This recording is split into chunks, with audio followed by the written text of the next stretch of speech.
doesn't everything just feel better now? Doesn't everything just feel normal and good and right in the world when you get an edition of AEW Dynamite that feels like AEW Dynamite? That is exactly what it's supposed to do. As a wrestling fan, as an AEW fan, when you sit down and you watch it and you get an episode like the May 10 edition of Dynamite, doesn't it just don't you just feel like a nice shower, a nice warm shower? You know, one of these fancy showers, you know, these shower heads that emulate rain. You know what I'm talking about? I love those. Whenever I can, yeah, I'm unfortunately not. I don't have one here. But you know, when I go to hotels and whatnot, and they have these setups with the showers that imitate rainfall, and you're just sitting in there and you put them on, just a little warm, not too cold, but not hot either, just a little warm. And you let that drizzle on top of you, just trickles on top of you, it lands on your shoulders. Doesn't that feel great? And I'm talking about showers. You know, you can do that on a good old fashioned, June rainfall, a nice little, pre-summer rainfall. You go outside and you do that and you just stand there. Am I the only one who feels that way? Because that's how I feel. That's how I feel today. Refreshed, reinvigorated. I feel like we're back. We're back to something that makes me feel good. That episode of Dynamite, man. That's what we're talking about today. I'm Mr. Warren Hayes. It's the Mr. Warren Hayes Show. Either the channel here on youtube.com/Mr. Warren Hayes. Maybe you're listening to this right here. Consider leaving a like and a subscription. That's fine. If you're listening to this on your favorite audio podcast, thank you. Well, I'm your favorite audio podcast. But if you're listening to this on your favorite audio platform, Spotify, Apple Podcasts, whatever, thank you very much. Consider giving, reviews, 5-star reviews and 5-star ratings and all of that. But hot damn,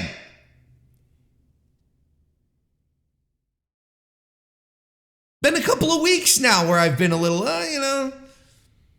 not quite as enthusiastic as I usually am. But I cannot sit down here and not gush, because this episode was great. This is exactly the kind of Dynamite that I expect. And I know they were putting it over like early on, Excalibur in the show was saying, this is it's a pay-per-view quality show on free TV. And I'm like, brother, this is what it usually is. This is how it should be. Don't try to undersell it saying, we're not going to do these every week. No. No. This is what I want out of my Dynamites. I want great in-ring action. I want shit happening. I want killer promos. Everything connected here. Good pacing. Everything was interesting. Everything worked. The pre-tapes, just a top-tier level effort. Just crazy stuff. I loved it. I loved every second of last night's shows. Of course, I'm recording this the next day, as you know, and we're all on the cusp of the big news.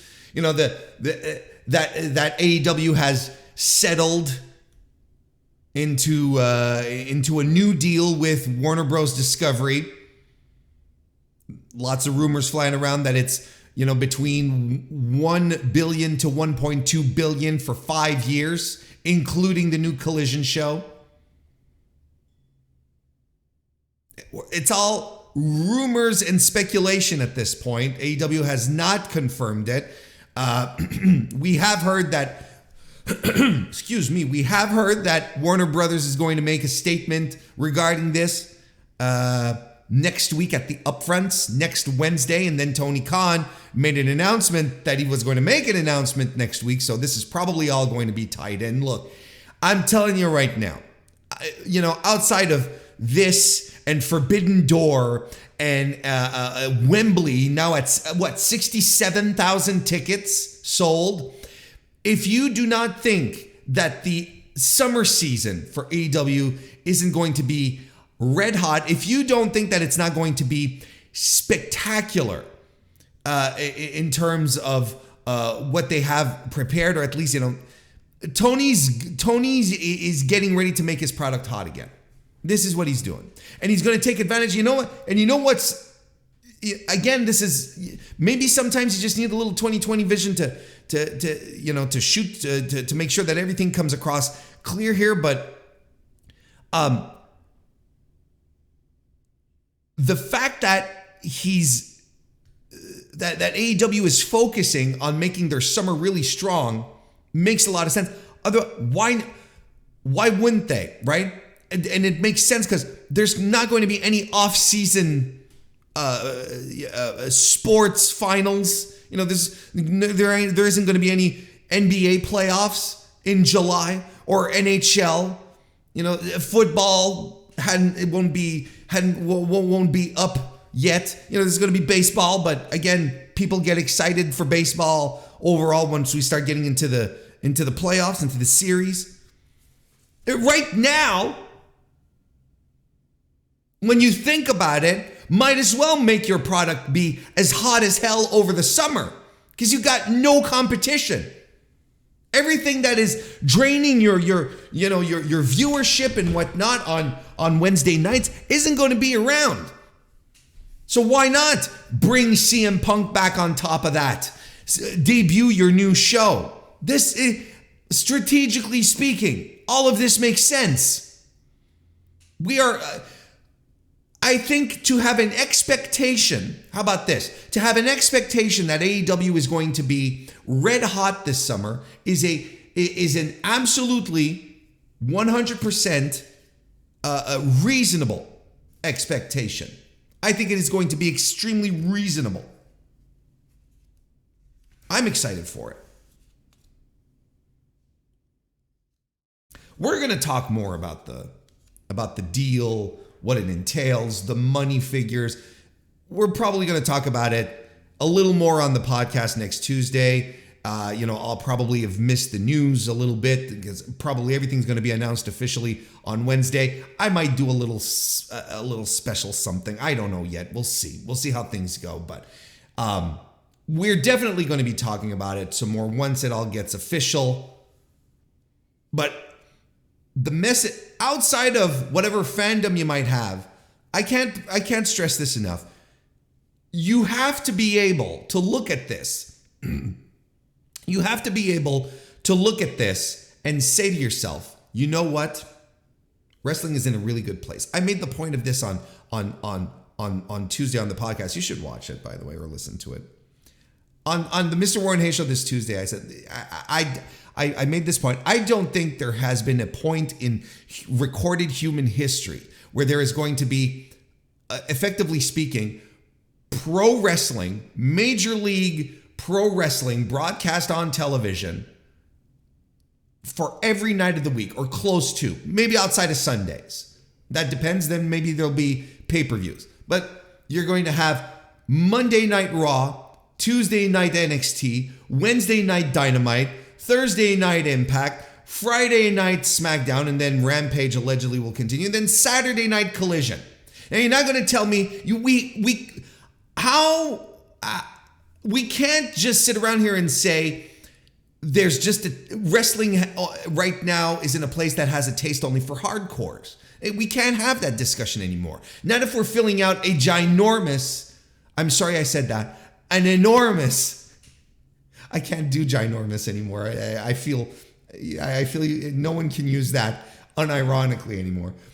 They're going to be filling out an enormous football stadium in the UK. We're adding 2 more hours of programming of AEW on a weekly basis. WWE is going to get a raise. AEW is going to get a raise for all intents and purposes. We might be getting AEW streaming on the Max, not just HBO Max, Max. I don't know how anyone can sit back and be like, oh, this sucks. It's bad faith. It's bad faith. And you as people who consume, wrestling analysis and thoughts, clearly, listening to me and other podcasts and whatnot, you have to be able to zero in on the goofs, on the bozos at this point and say, I can't take this person seriously anymore. Anyone who you're listening to who is still preaching about the demise of AEW, who's preaching about, the demise of WWE for that matter, saying, that all of these new deals, all this new money is problematic for some reason, is not someone you should give your attention to, or someone tweeting that out on the Bird app. You have to erase these individuals from your cycle of consumption.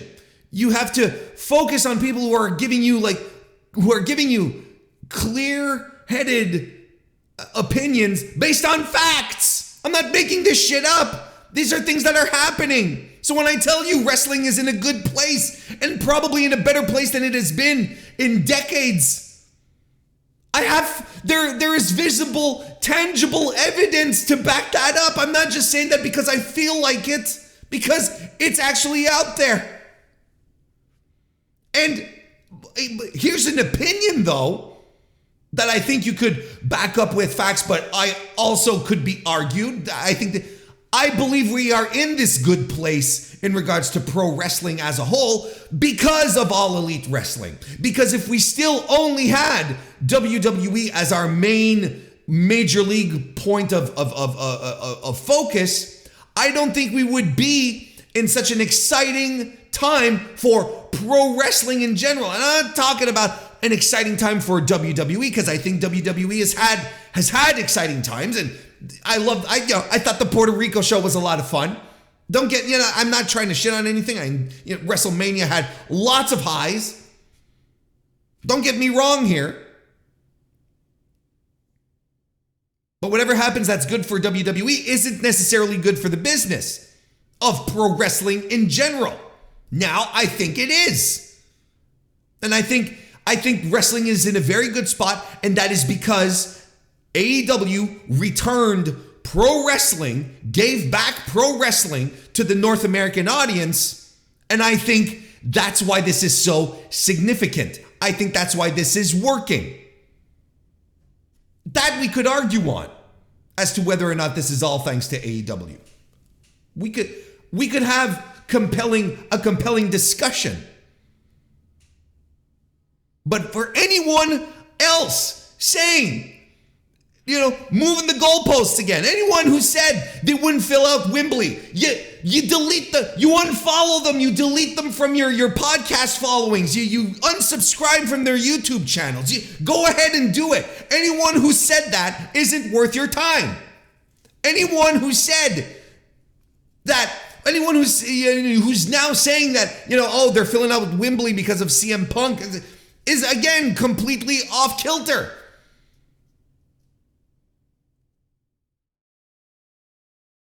You got to stop with this. This is fantastic news. Of course, it's fantastic news for AEW, but it's fantastic news for wrestling fans. We have always deserved competition to WWE. We've always deserved it. We've got it, and it's paying dividends, and it's paying back in billions. This is a $1 billion industry. For real now. And it's not just WWE and their we make movies shit. We're pro wrestling. Pro wrestling fans should rejoice instead of being petty, stupid fucks trying to make this some kind of us versus them situation. I don't care if you don't like AEW. That's fine. But if you're posing as an analyst, as a pundit, as someone who's like, oh, man, and you're saying to yourself, and you're telling your audience, oh, well, this is failing, this is bad, AEW's in the mud. You're a joke. But I want to talk about this show. I really didn't want to talk that much about the upcoming new TV deal, but here we are. 13 minutes in, 15 minutes in, what am I saying? Because this show was stacked to the gills.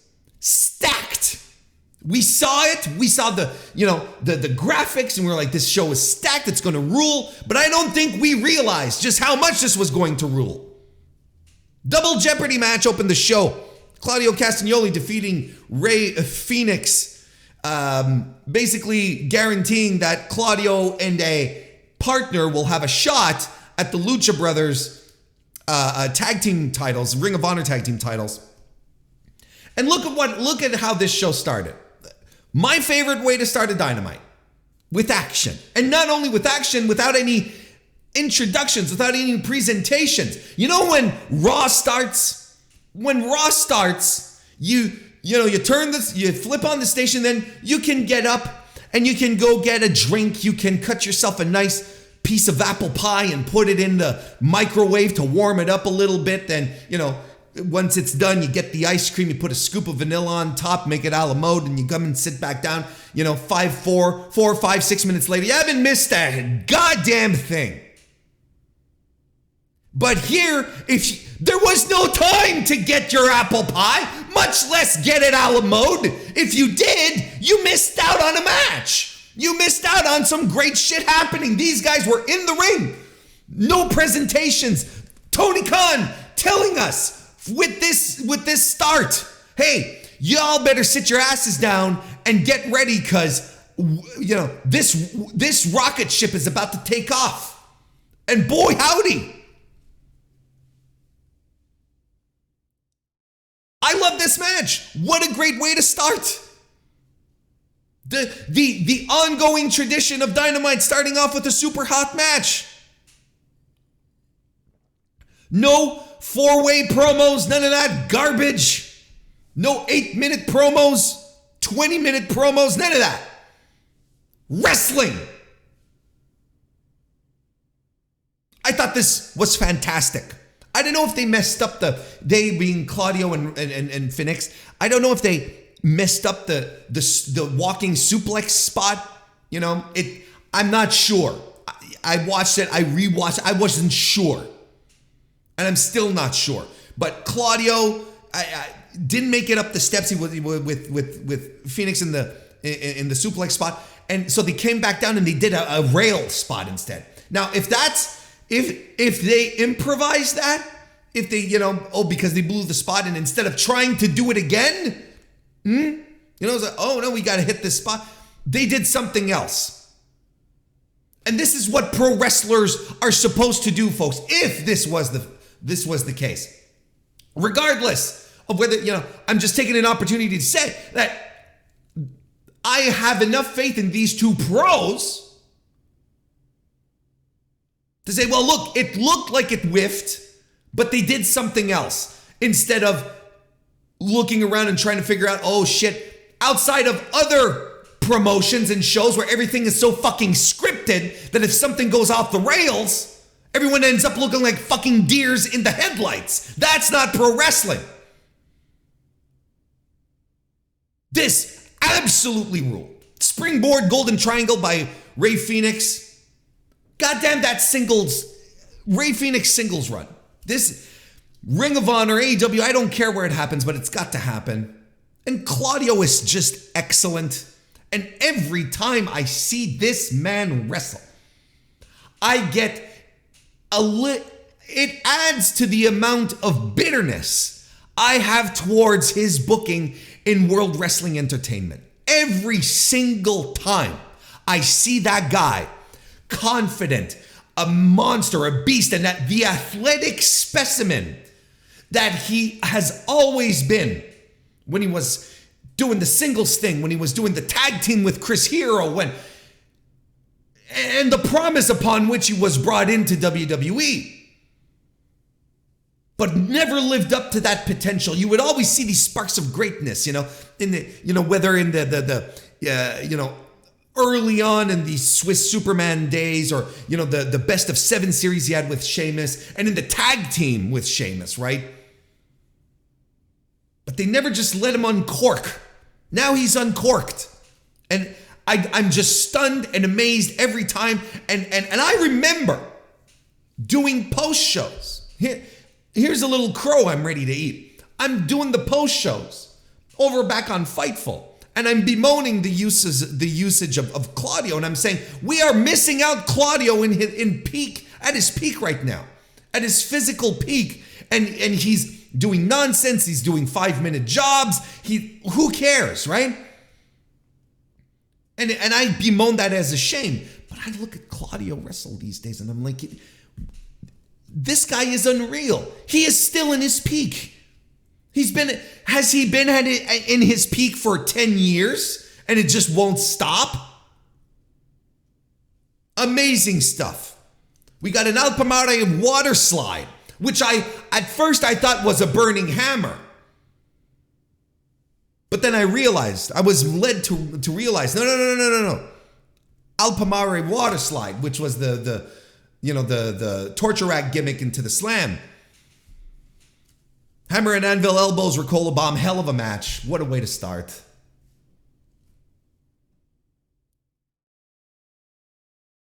Renee Paquette is backstage and she runs into Miro, who says nothing and walks into Tony Khan's office. Miro. Where is Miro? There is Miro. He is on television. Tony Khan got a text from Miro saying, "Hey, brother, I hear you're landing a $1 billion deal. I'm willing to listen to some creative ideas you might have. I'm excited. Let's talk, brother." Or CJ wants an extension to the house. She wants to extend, or she wants to build a guest house in the yard in the back. It's like, hey Miro, go walk in there, suck it up, pal. Because legitimately speaking, don't get me wrong. I mean, we're goofing here, but legitimately speaking, off of the news of all this influx of money coming in, it is not unreasonable to believe that a lot of wrestlers are going to come sit into Tony Khan's office and be like, "Hey, let's talk about my deal," right? Not unreasonable to believe that, and it's not unreasonable to believe that a guy like Miro would do exactly that. And then later on in the evening, we're going to knock all of this out of the way right now. Thunder Rosa, as Renee Paquette is actually still outside of Tony Khan's office, and we're waiting for Miro to come out. Thunder Rosa pops in and she's like, "Yeah, I'm going to go talk to Poppy Khan." Or Poppy Tony? Poppy Khan? Poppy Tony? Yeah, I bet he's Poppy Tony now. I bet he is. After getting buried on All Access by Britt Baker over and over again. Yeah, I'm sure. Then she goes into the office. And I'm like, what if CM Punk sort of shows up and then walks into the office and we get all the malcontents sitting around with Tony in his locker room and I thought this was fantastic. I enjoyed these segments.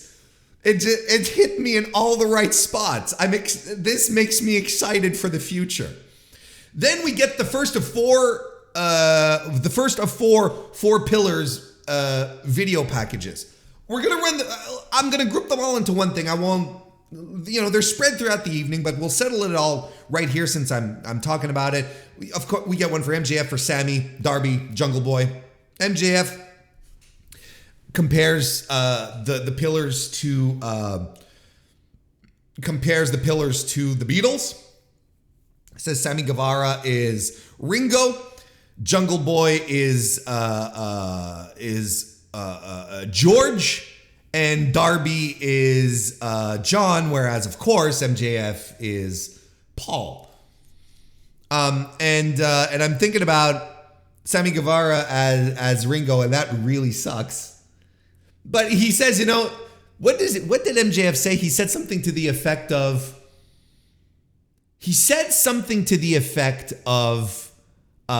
Ringo being super talented but stupid, right? And I think it's the opposite. I think Ringo was smart enough to know what he had gotten himself into, but was he's a dork. He as talented as the three other guys are, as talented as John Lennon and Paul McCartney were at writing music, and at playing and composing. Ringo he's basic. He's a basic ass drummer. I think it's the opposite. I think Ringo Starr was not necessarily talented, but was smart enough to realize where his bread was buttered, and just like, yeah, I'm just gonna shut up and do my thing. Look, overall, these were all quite good. Quite good. I thought they were very good. And as it stands so far, probably the most compelling stuff to come out of the Four Pillars feud, quite frankly. And I really, really like how each of the challengers, MJF just talked about himself, but in the challengers videos, they all had vets come in to vouch for them. All people that they had been paired up with, right? You had Sting for Darby.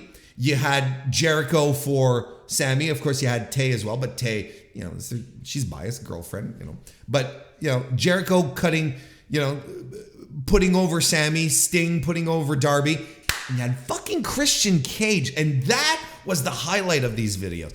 Christian Cage, talking about Jungle Boy, saying, look, if he can get his if he can get his head out of his ass, he's going to be fantastic. He's super talented, even though like he's a bitch or whatever he said. And I'm like, this is awesome. You have asshole Christian Cage, who's still there being like, no, this kid's great. I hate him, but he's great. Kind of thing. I thought that was so good. What a great idea. All this worked. I don't know what to tell you. This is my favorite part of the entire feud. And had they been doing this week after week instead of those fucking cringe promo offs, this would have been fantastic. And I'm not all of the promo offs were cringe. I'm talking about specifically the cringe ones, like the one where Sammy, Darby, and Jungle Boy were in the ring. That one was just the dirt worst. And isn't it odd? And I'm just going to put this out there. Isn't it odd that the week there is very little focus outside of these videos, but very little focus on the Four Pillars feud is the week that Dynamite is just great. Huh.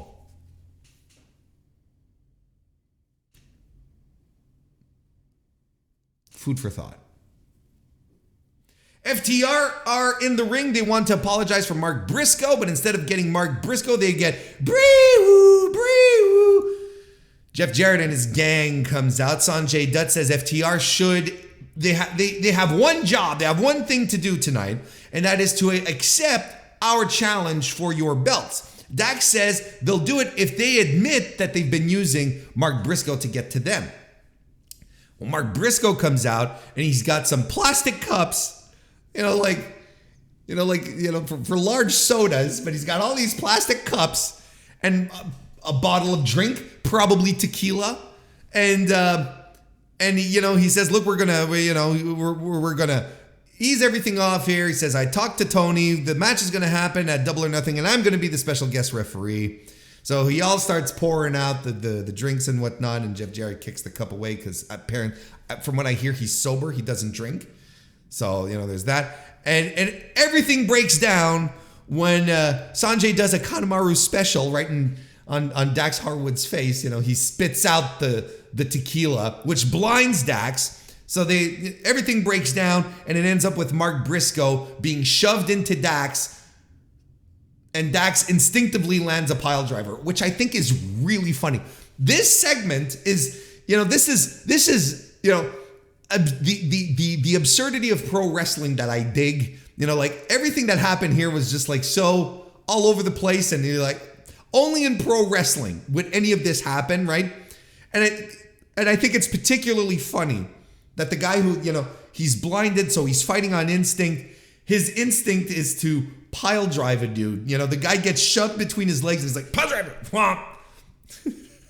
It's supposed to just like drag him down. But of course, it's pro wrestling. This is the kind of stuff I can suspend my disbelief on because it's corny, weird, wonderful pro wrestling. I like the segment. Anyway, there's hurt feelings all around to wrap up the segment. The heels gloat and whatnot. So we're getting it, FTR versus Jarrett and Lethal at Double or Nothing with Mark Briscoe as the special guest referee. Renee Paquette is backstage. She interviews Chris Jericho. Probably my least favorite segment of the night, FYI.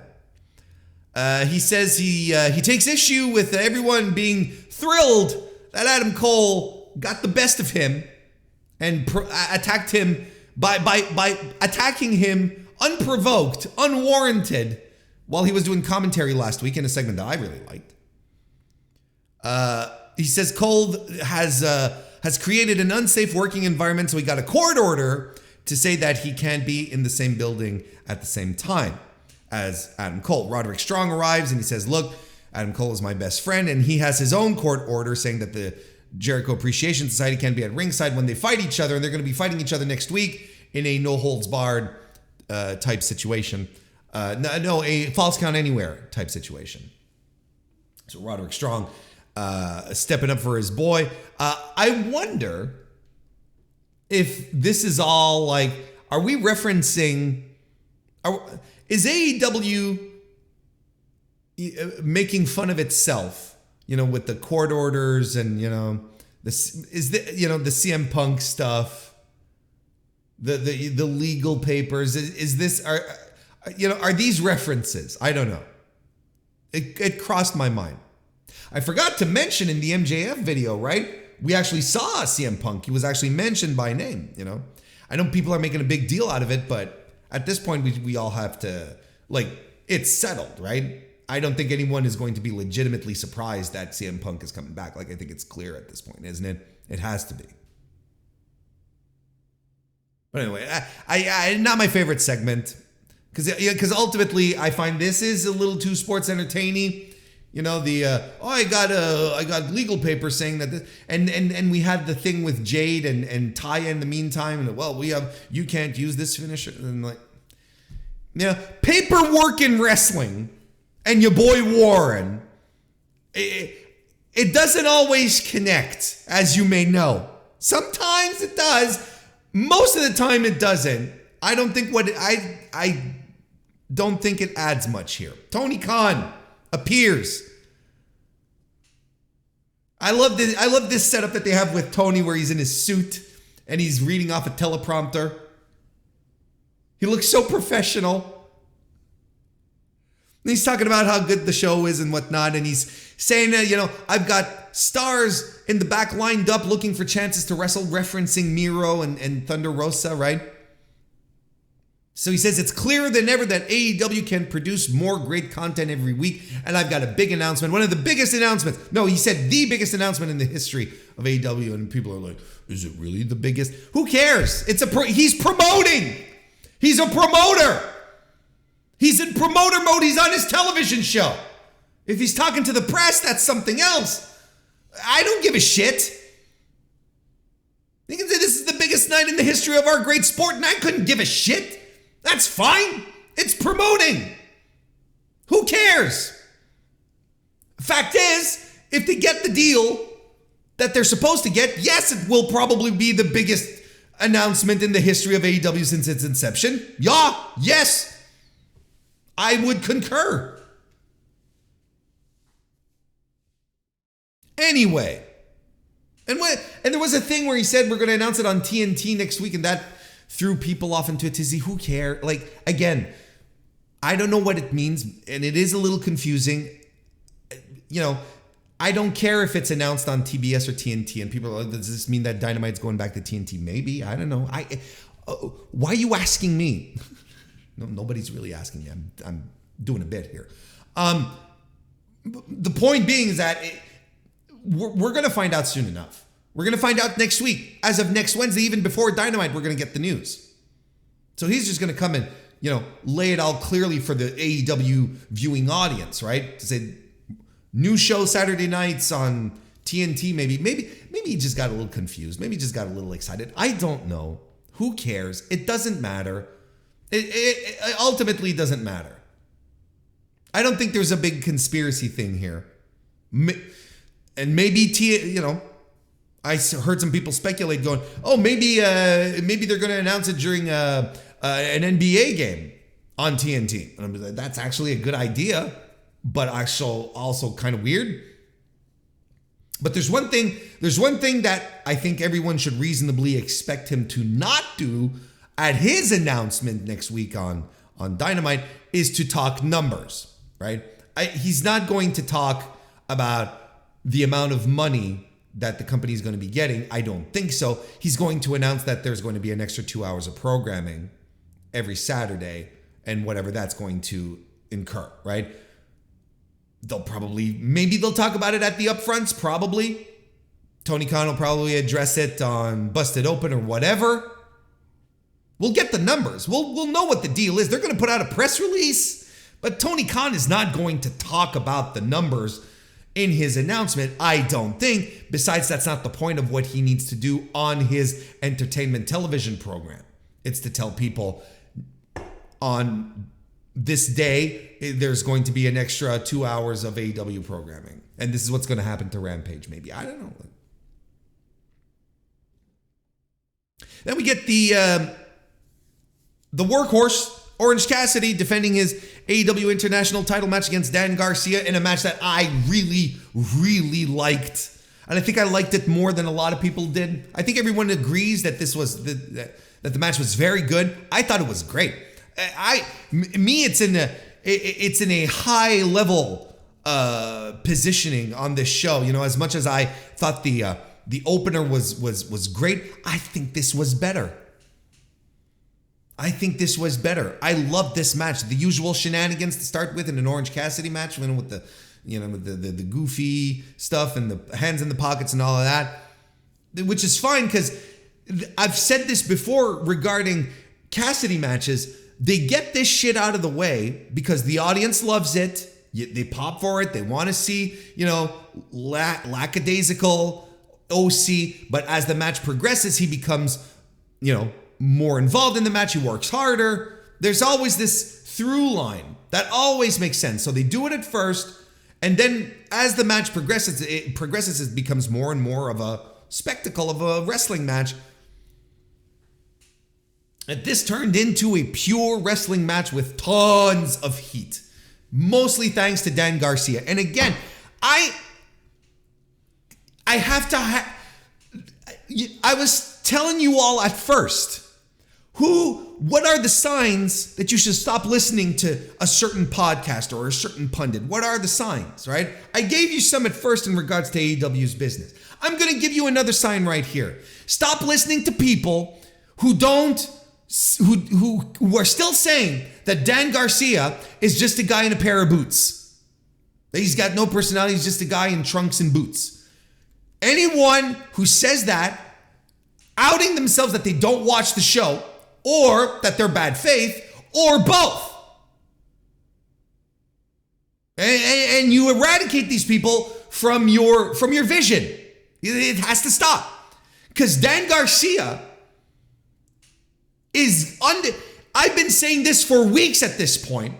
His charisma's been growing. He's understanding his character. Working with Jericho has brought out the entertainment aspect of pro wrestling. We're joking about the sports entertainment thing, but this guy gets it. He knows who he is. He understands his presence, his performance, what he has to do. This guy has personality now. And he oozed it in this match with Orange Cassidy, a guy who is all personality. That if you don't keep up with it, you're going to get outshined. This was a perfect pairing, both in regards to their skill set, but what they bring as wrestling personalities. They're at the antithesis of each other. It worked. And again, we're continuing the story that Orange Cassidy's fist is still a problem. And then in the meantime, because for instance, the beach breaks, he didn't land them effectively. He couldn't put Dan Garcia away because he can't hook the neck properly because his fucking arm hurts. His wrist, his fist, whatever. So what does Dan Garcia do on top of that? He works the leg. He's like, look, you've already got one limb that's destroyed. I'm going to destroy another one. That's what I'm saying. He's got the personality, but he's not abandoning good in-ring work, good in-ring psychology. He's the best of both worlds right now. So he works the leg throughout because what's his finisher? It's a fucking sharpshooter. The Dragon Tamer, he calls it. It doesn't quite work. He reverses into a crossface where while he's in the crossface, while Dan Garcia has Orange Cassidy in the crossface, he's stomping on Orange Cassidy's hurt hand with his heel. I'm sitting like this and I'm like, this is great. He's going to win. But he didn't win because Orange Cassidy does a couple of little reversals, gets him into the mousetrap again, and squeaks by with another win. And this has been the story of all of Orange Cassidy's previous defenses for the past few weeks. He's been squeaking by wins. That was even the story when he faced Gabriel Kidd at the New Japan show a couple of weeks ago at one of the Collision shows. I don't remember which one. I think it was the one in Philadelphia, where he squeaked by with another win. So someone is going to figure out how to get out of the mousetrap, and when that happens, Cassidy's done. He loses. He's donezo. This is what we're building to. Orange Cassidy squeaking by wins, but writing's on the wall. And look again, commentary talking about his winning streak. He's got 20 plus victories. I don't know where he's up, but they're putting that over. And it's legitimate and it feels real, as opposed to Jade's, where we all know Jade's has just been beating undercard people, the jabrones, the same people. Where Cassidy is actually fighting some of the stars, some of the real people. So that streak is meaningful. They have to be careful with how they treat it, because it could potentially overshadow Jade's streak. It could potentially overshadow Jade's streak, not necessarily in length. I don't think they're going to go up to 50 wins with Orange Cassidy. I think he's losing the title at Double or Nothing, whoever his opponent is. But the length of the streak isn't going to overshadow Jade's, but the importance that the fans are going to address it, are going to imbue it with, that has absolutely the potential to overshadow Jade's. In my opinion, it already does. Because his winning streak is actually really cool and impressive. He's been working every week. He has a gamut of great people that he's defended against. Orange Cassidy's run with the international title has been outstanding. And you know what? I'm going to put this up here. If anyone wanted to put Orange Cassidy on their short list for Wrestler of the Year, I wouldn't have a problem with that. At this stage, maybe he doesn't have like the big high profile, 5-star, high profile victories, against really, really like top matches, main eventing, these big shows. Maybe. But if you're looking at work rate, you're looking at through line storytelling, you're looking at, a series of defenses, quality of opponents. There has been nothing on these Dynamite shows. The one thing, no matter how weird and wobbly Dynamite has gotten over the past few weeks, Orange Cassidy's matches have always been highlights. They have always been constant, consistently great things to watch, to enjoy, to get into. Consistently. This was a fucking highlight. We get a video package. The Outcasts and Britt and Jamie Hayter trade promos. They have a promo off. Look, fine stuff. It's just, I have to get into this. I'm already three quarters, we're 45 minutes in here. And there's still, when I tell you it's a packed show, you watched it probably. You know what I'm talking about, because I got to get to this. Christian Cage hits the ring for a promo. He's got Luchasaurus by his side, and I am stoked. I am excited. I'm like, finally, some legit promo time for Christian Cage. He's got Tony Schiavone in the ring with him. Tony's holding the mic. And we get treated to a S-tier promo. One of the great ones. This was extraordinary. And folks who wondered, could he recapture the same type of heat that he got during the Jungle Boy feud? I think this has been answered.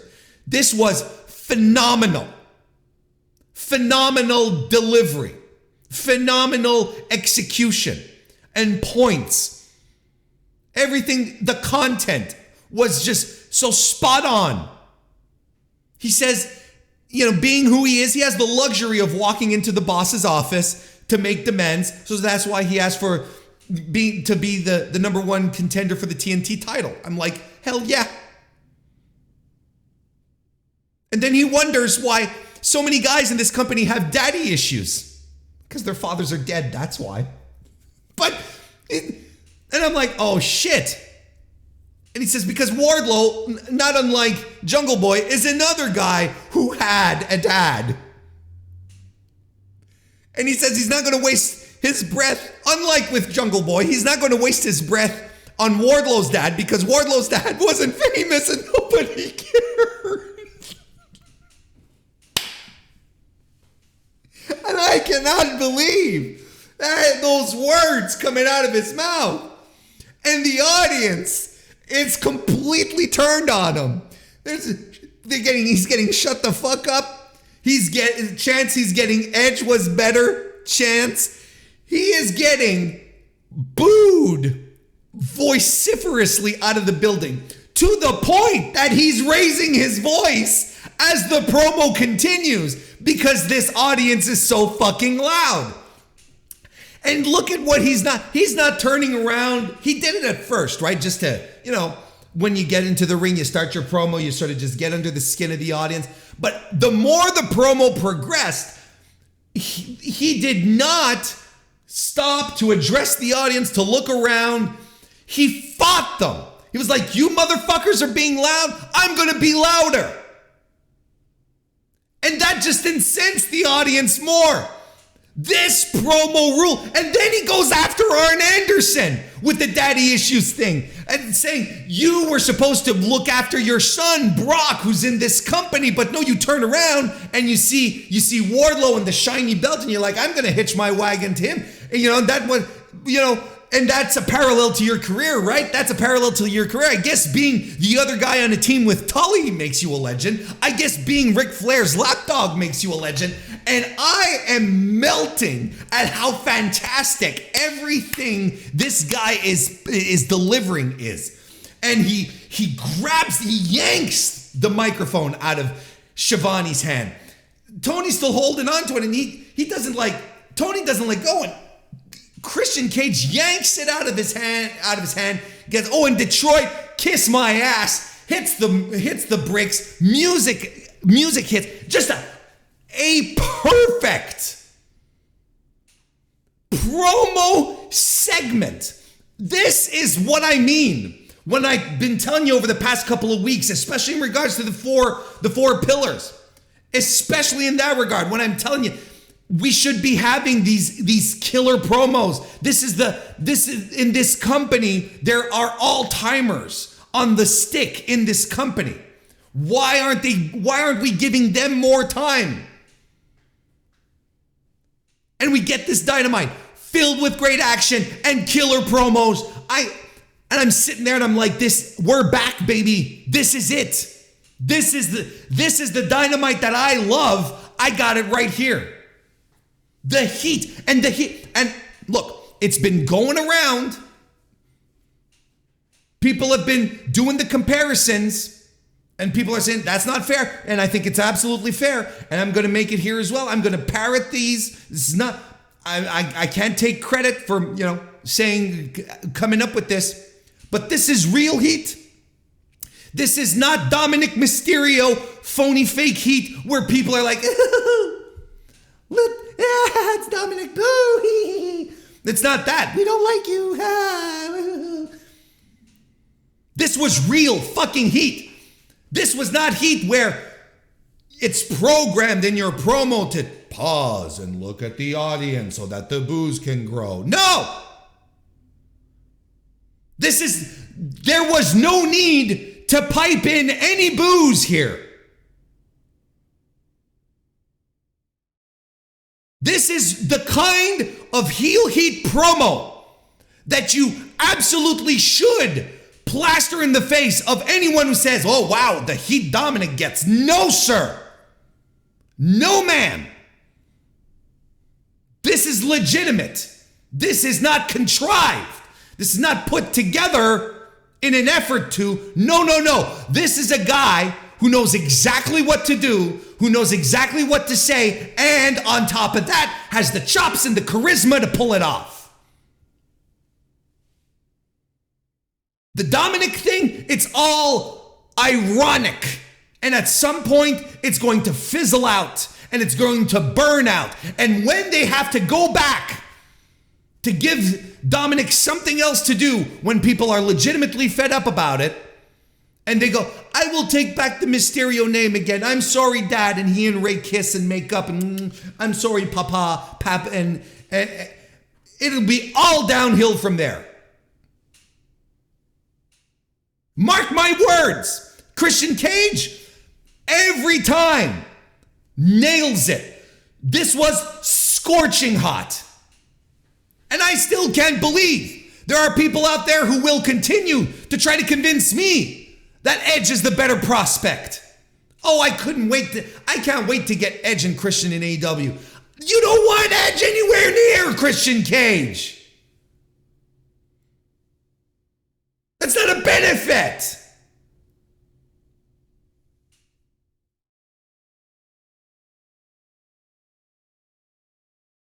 Extraordinary stuff.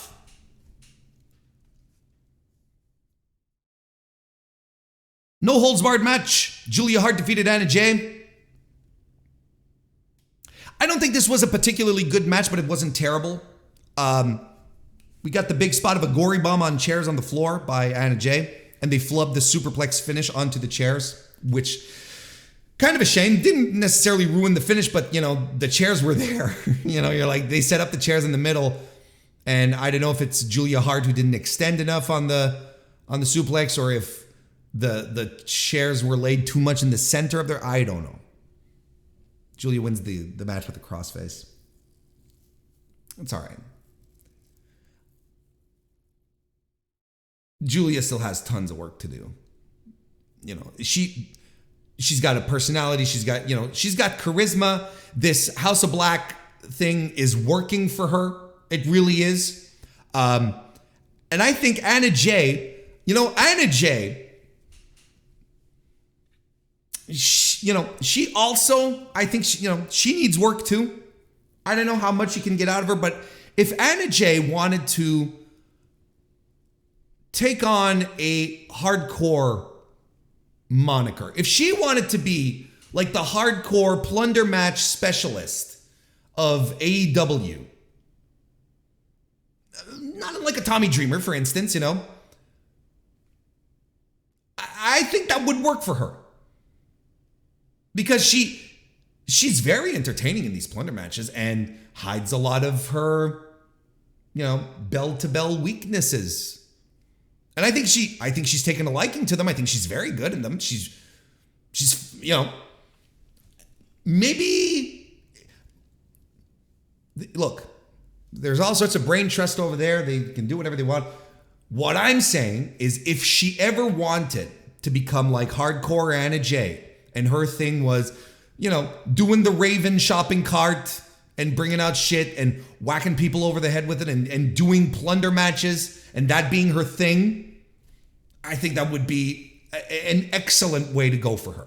I'd be all on board with it. I think she's very good at them.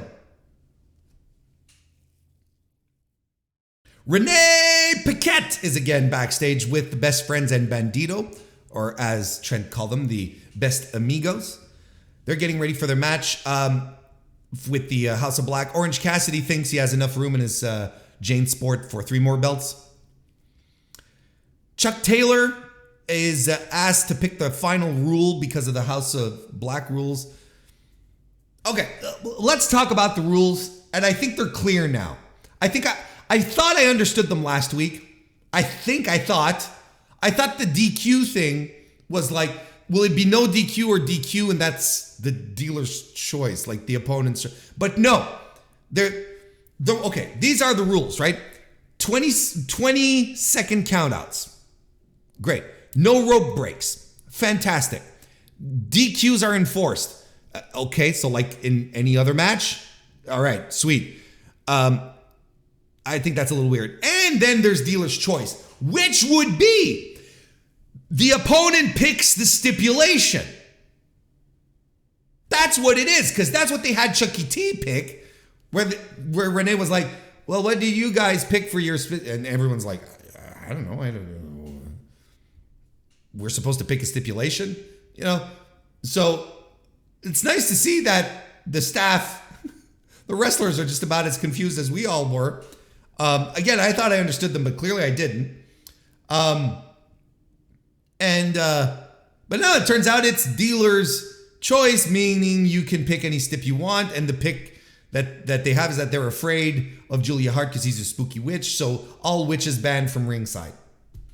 Whereas it could have been anything at all, like, you know, the stipulation is only Malachi Black can pin a guy in the match, right? That could have been something. Or no submissions or whatever. You could go wacky, you could go very normal. So so that's what the Best Friends pick in all of this. I think we got a grasp of the rules now. So they leave for the match and then in a just a lovely little moment to add to everything I'm enjoying here. Renee is left with Orange Cassidy, who says, do you have a final word, to encourage your pals going out? Orange says, no, Renee, I am so tired. He just lets his head droop. And Renee goes, me too, bud.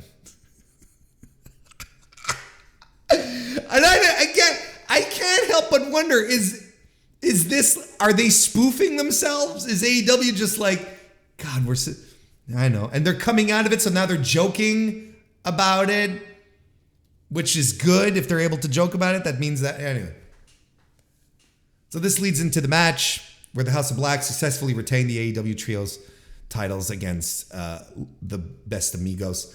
I thought the lighting, the effects, I'm down with it. I think it's fine. I think it's good, actually. Make the match feel special. People were like, the House of Black doesn't feel special anymore. They're trying. They're doing shit. These special matches for the trios. The environment, with the spotlight in the middle, everything gets darkened. You have the embers on the video walls and whatnot.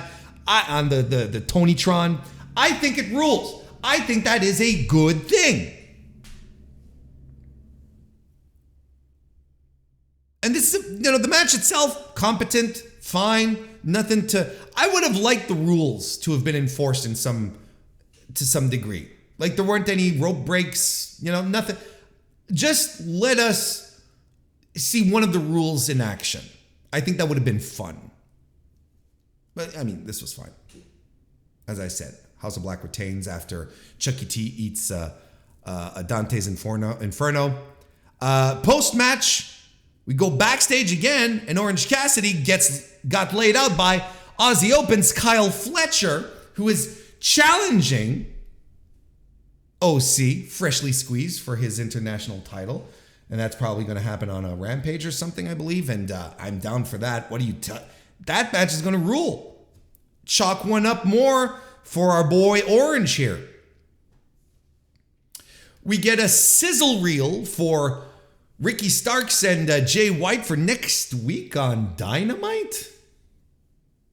I really thought we were heading into pay-per-view territory for this, but apparently not.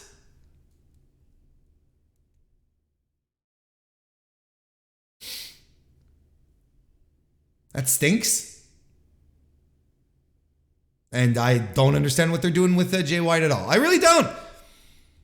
Like I said it last week, and I'll say it again this week. One thing that I was expecting here was Jay White and Ricky Starks to come have a promo off. I don't know why two of your best mic workers that you have in your company right now, two absolute gems, can't get into the ring and trade barbs with each other, banter. It'd be outstanding. So we're getting it next week, the blow off, but I smell an angle. My spidey senses are tingling. I don't think this is as straightforward as it seems. I still think they're going to be doing something for Double or Nothing, and probably the stakes are going to be raised a little bit, which doesn't mean that the feud is any better. I think it's been flubbed. I think this feud has not been good.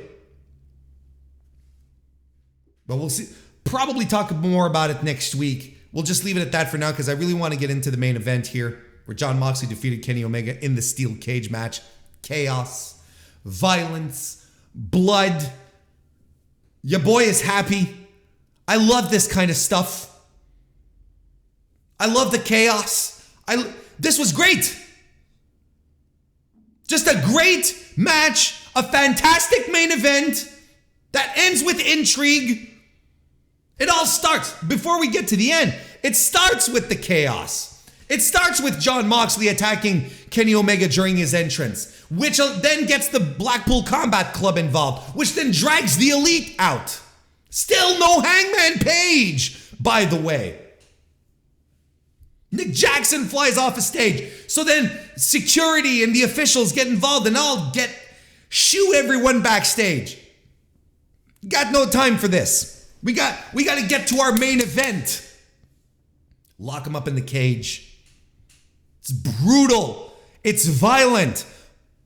Mox at some point is even fucking taking the top rope apart. He's doing his part for the ring crew, still paying his dues after all these years. And he's taking the top rope apart and he's using the hook to fish hook Omega. Barbed wire chair in the ring, shredding both dudes back. Mox, of course, Crimson Mask, get glass in the ring as a throwback to the glass table spot from all the way back in 2019. And listen, this ain't a wrestling match in a cage. This is a cage match. This is cage as a weapon. This is cage as in keeping two guys who have a grudge, keeping them together inside the ring so that they can't escape. So that they can maim each other. So that they can hurt each other. This ruled. Compare this to any of the Hell in a Cells from the past 6 years.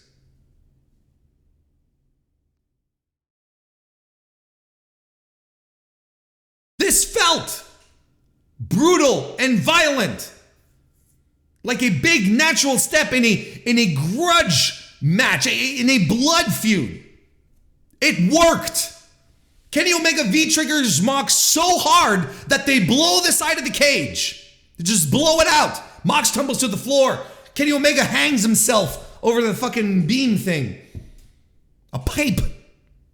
Everyone's like, oh shit, he's hurt. What a great seller.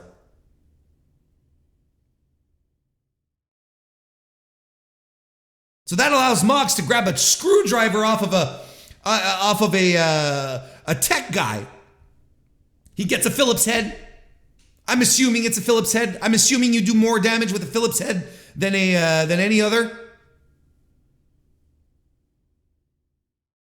He gets back into the ring with Omega. He goes to stab him. Don Callis jumps in to save Kenny Omega from being stabbed by Jon Moxley. Kenny Omega lands the one-winged angel on the glass, but can't pin Jon because Don Callis stabs Kenny Omega in the forehead with the screwdriver, putting the screw job in Screwdriver, betraying his nephew, his actual blood relation, and Mox gets the pin. Fantastic! What a chaotic, messy, destructive match that dissolved a solid relationship, a true betrayal, a swerve. Callis tries to stab him again, can't, instead opts to say something to him, kiss him on the forehead, and hits the bricks. Kenny Omega's busted open. God, pro wrestling is great. Everything was visceral and emotional, and now how can you not root for the baby faces here? It has been an upward struggle for the elite, and they can't even trust their own. Next week, when Hangman Page returns and says, "You can trust me, Kenny," Jesus Christ, place is gonna blow the roof. It's gonna blow the roof off the place. When I say next week or the week after, this is what we're going for. Yeah, Don Callis, he's fed up of all this shit. Kenny's not listening exclusively to him anymore. He's listening to the Bucks and so on. He's, what the fuck is going on here? So he hits the bricks, takes a powder. Where does this leave him and Takeshita? Where does this position Don Callis with the Blackpool Combat Club? I don't think this was planned, because Bryan Danielson was on commentary, just had this enormous sadistic smile. He was just pleased, thrilled to the gills at everything he was looking at. The shots of Danielson, his face lighting up at the betrayal. It was just everything here connected. Every little detail they put into this match, into this finish as well. Everything worked. Professionals. This is world-class stuff, folks. And now I'm thinking about this and I'm excited for next week. Get me excited for AEW, for Dynamite again. And that's all I want. This ruled.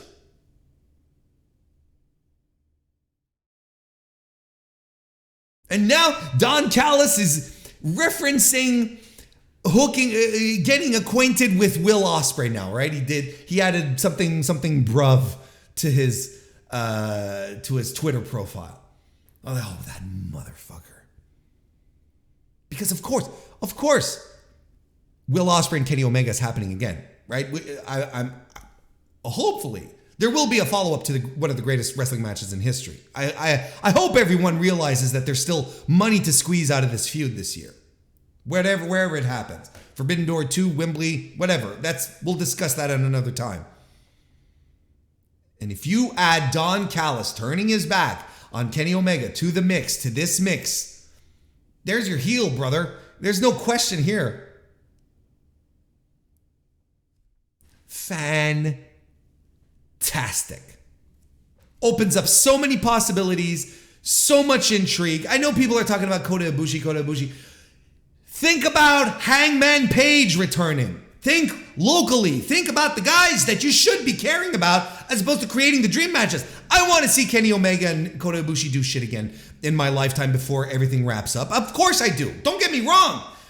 But isn't the natural story progression here is Hangman Adam Page being like, look, Kenny, I'm on your side and I'm sorry. And Kenny going, I'm on your side too, Hangman, and I'm sorry. And they hug, they make up, and they go into Double or Nothing, and the Elite proper destroy the BCC. Doesn't that make sense? Isn't that a good fucking story to tell? I think so.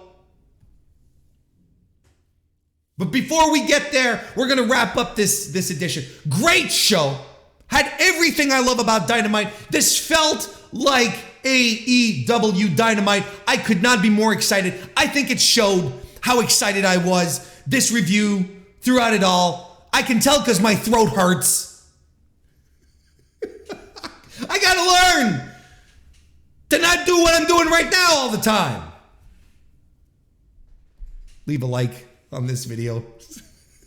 Leave a like on the video. Subscribe if you want more of this. I'll be back on Tuesday with another edition of the Mr. Warren Hayes Show, where we'll probably be talking a lot more about AEW and the business side of stuff. But let me know what you thought about Dynamite in the comments, or reach out to me. I'm on Blue Sky now, so if you're on Blue Sky, come and say hi over there. In the meantime, I hope you all have a great rest of your week, and I'll see you next time.